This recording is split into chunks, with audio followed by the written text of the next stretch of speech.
En el nombre del Padre, y del Hijo, y del Espíritu Santo. Ven, Espíritu Santo, inflama nuestros corazones en las ansias redentoras del corazón de Cristo, para que ofrezcamos de veras nuestras personas y obras en unión con Él por la redención del mundo.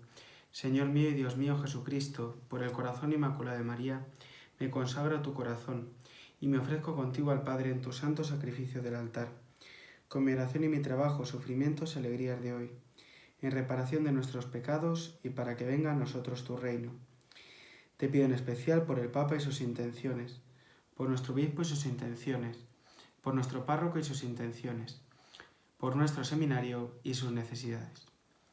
Oh Señora mía, oh Madre mía, yo me ofrezco enteramente a vos, y en prueba de mi filial afecto os consagro en este día mis ojos, mis oídos, mi lengua, mi corazón, en una palabra todo mi ser, ya que soy todo vuestro, Madre de bondad, guardadme y defendedme como cosa y posesión vuestra. Amén. Pues vamos a comenzar con este día que el Señor nos regala, escuchando el Evangelio según San Lucas. Durante estos días venimos hablando, escuchando los distintos evangelios en los cuales aparece San Juan Bautista. Y hoy vamos a escuchar esta pregunta que le dirigen dos de los discípulos de Juan el Bautista, enviados por su maestro. Escuchamos. Del Evangelio según San Lucas. Los discípulos de Juan le llevaron todas estas noticias. Entonces él, llamando a dos de ellos, los envió a preguntar al Señor: ¿Eres tú el que ha de venir o debemos esperar a otro? Aquellos hombres se acercaron a él y le dijeron: Juan el Bautista nos ha enviado a preguntarte si eres tú el que ha de venir o debemos esperar a otro. En aquel momento curó a muchos de sus enfermedades y dolencias y de malos espíritus, y dio vista a muchos ciegos. Después les dijo: Id y contad a Juan lo que habéis visto y oído. Los ciegos ven, los cojos andan, los leprosos quedan limpios, los sordos oyen, los muertos resucitan y se anuncia a los pobres la buena nueva. Y dichoso aquel a quien yo no le sirva de escándalo. Cuando los mensajeros de Juan se alejaron, se puso a hablar de Juan a la gente. ¿Qué salisteis a ver en el desierto? ¿Una caña agitada por el viento? ¿Qué salisteis a ver sino? ¿Un hombre elegantemente vestido? No. Los que visten magníficamente y viven como licie están en los palacios. Entonces, ¿qué salisteis a ver? ¿Un profeta? Desde luego que sí, y más que un profeta. De este es de quien está escrito: voy a enviar a mi mensajero delante de ti, que preparará por delante tu camino. Os digo que entre los nacidos de mujer no hay ninguno mayor que Juan. Sin embargo, el más pequeño en el reino de Dios es mayor que él. Toda la gente que le escuchó, incluso los publicanos, reconocieron la salvación que Dios les ofrecía y se hicieron bautizar con el bautismo de Juan. Pero los fariseos y los legistas, al no aceptar su bautismo, frustraron el plan que Dios tenía para con ellos. Bueno, nos puede extrañar este evangelio, sobre todo el comienzo. Se nos dice que los discípulos de Juan le llevan una serie de noticias a su maestro. ¿Qué noticias les han llevado? En primer lugar, la curación del siervo del centurión, la resurrección del hijo de la viuda de Naín, y tras estos acontecimientos se lo narran evidentemente al Bautista.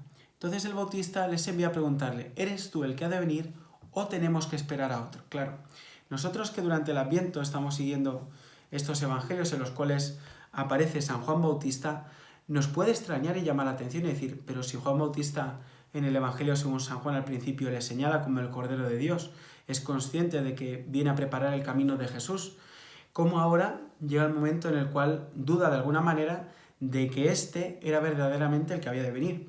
Santo Tomás de Aquino, cuando habla de este pasaje y lo comenta, dice que Juan el Bautista no era tanto por sus posibles dudas, porque él tenía claro que Jesús era el que había de venir, sino por las dudas que podían suscitarse en sus discípulos. Por eso les envía a Jesús. Y Jesús, conociendo lo que había en el corazón de los discípulos de Juan el Bautista, pues ¿qué es lo que hace? Mostrar las obras. Es muy curioso, ¿no? Porque explican ello: Juan el Bautista nos ha enviado, etc. Y pone: en aquel momento curó a muchos de sus enfermedades y dolencias y de malos espíritus y dio vista a muchos ciegos. Y dice: id y contad a Juan todo lo que ha sucedido. ¿Y qué es lo que sucede después?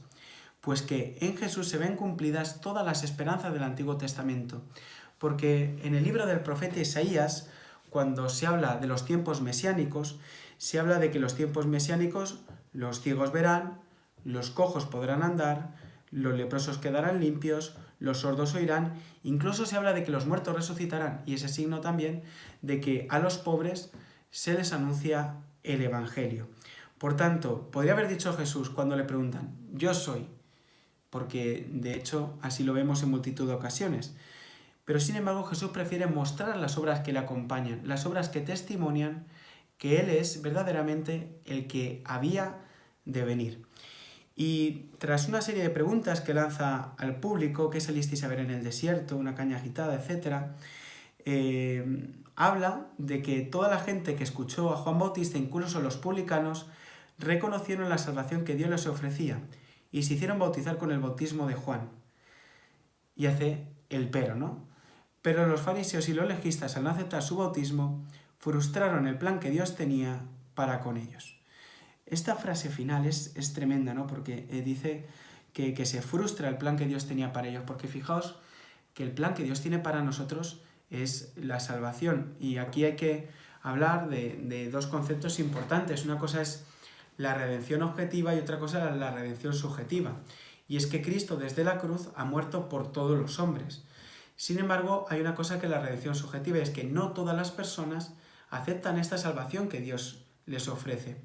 Si recordáis, en la última reforma del misal, antes, decíamos en la consagración del vino, en la consagración del cáliz, se decía que será derramada por vosotros y por todos para el perdón de los pecados. Después se modificó y se decía que será derramada por vosotros y por muchos para el perdón de los pecados.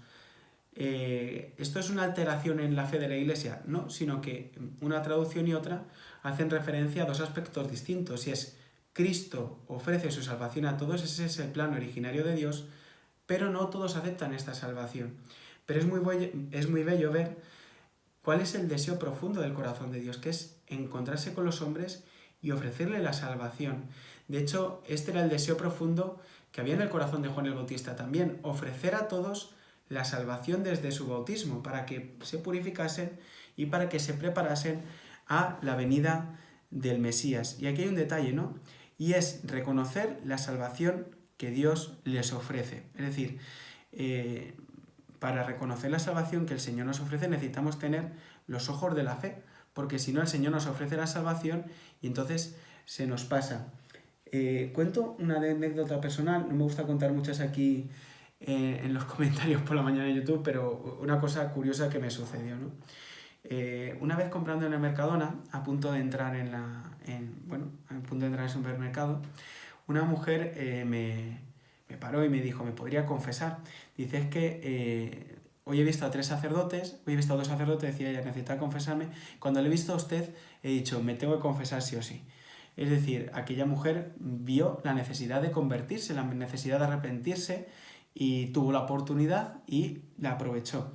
¿Cuántas veces Dios nos ofrece su salvación a lo largo del día? ¿Cuántas veces Dios nos ofrece la posibilidad de convertirnos de verdad, con autenticidad, desde lo profundo del corazón? ¿Cómo? Pues a los hombres de la generación de Jesús se le ofreció Juan Bautista, se le ofreció Jesús. Pero sobre todo, ¿cuál es el problema? Que muchas veces la salvación que Dios nos ofrece nos puede servir de escándalo, porque es una de las partes que dice Jesús, dichoso aquel a quien yo no le sirva de escándalo. Porque de alguna manera los signos de los milagros, los distintos milagros que va haciendo Jesús, que son signos para la fe, preparan el signo por excelencia, que será su muerte en la cruz. Y ese es el signo que provoca el escándalo. Es decir, si se escandalizan los fariseos ante la predicación de Juan el Bautista, ante aquel hombre que hacía penitencia, que predicaba la conversión, pues cuánto más la gente se escandalizará cuando llegue el momento de la cruz. Y es lo que nos escandaliza tantas veces ante nuestro mundo, cuando vemos a un cristiano que en medio del sufrimiento, en medio de la cruz, vive con felicidad. Esto es tremendo, tremendo. Hay un joven, si no me equivoco de nombre ahora, que es Pons Sabate o Sabaté, o los que lo conocéis seguramente vais a atinar mejor con el nombre que yo, que es un joven que tiene la enfermedad de Lela y da testimonio de vivir con alegría en medio del sufrimiento y sobre todo dando luz precisamente en torno a una sociedad que habla de la muerte como la única solución prácticamente a todos los males que te puedan pasar. Especialmente pues lo vemos esto con el tema de la eutanasia. ¿Para qué sufrir si puede acabar con el sufrimiento? Y privamos a la gente de lo que significa vivir la cruz desde Cristo. Porque claro, es algo que es muy duro, es muy difícil, no podemos ser ligeros al hablar de esto, pero es importante. ¿Por qué? Porque precisamente la cruz de Cristo es lo que nos ayuda a convertirnos, a configurarnos con Él. Y cuando vemos a un cristiano que lo vive con alegría, claro, esto escandaliza a nuestro mundo, porque nuestro mundo no quiere sufrir. No quiere sufrir. O sea, lo vemos tantas veces en los padres con los hijos que buscan que sus hijos no sufran lo más mínimo, que no lloren, que no se quejen, que no...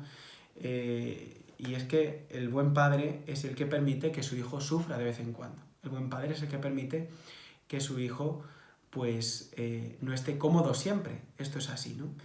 Pues bueno, no me alargo más con el vídeo. Simplemente pues que sigamos adentrándonos en este ministerio de Juan el Bautista y sobre todo que descubramos qué es lo que Dios hace en nuestra vida y que demos testimonio de lo que Dios hace. Porque cuando Jesús envía a los discípulos otra vez a Juan, son testigos. Antes han visto sus obras, las obras que Jesús había hecho con el siervo del centurión, con el hijo de la viuda de Naín, pero no se habían convertido. Sin embargo, después de acompañar a Jesús, dan testimonio de lo que Jesús hace y de que Él es el auténtico Salvador y el auténtico Mesías. Así que nada más, que paséis un buen día. Gloria al Padre y al Hijo y al Espíritu Santo, como era en el principio, ahora y siempre, por los siglos de los siglos. Amén. Sagrado Corazón de Jesús, en vos confío. Dulce Inmaculado Corazón de María, sé nuestra salvación. Ave María Purísima, sin pecado concebida.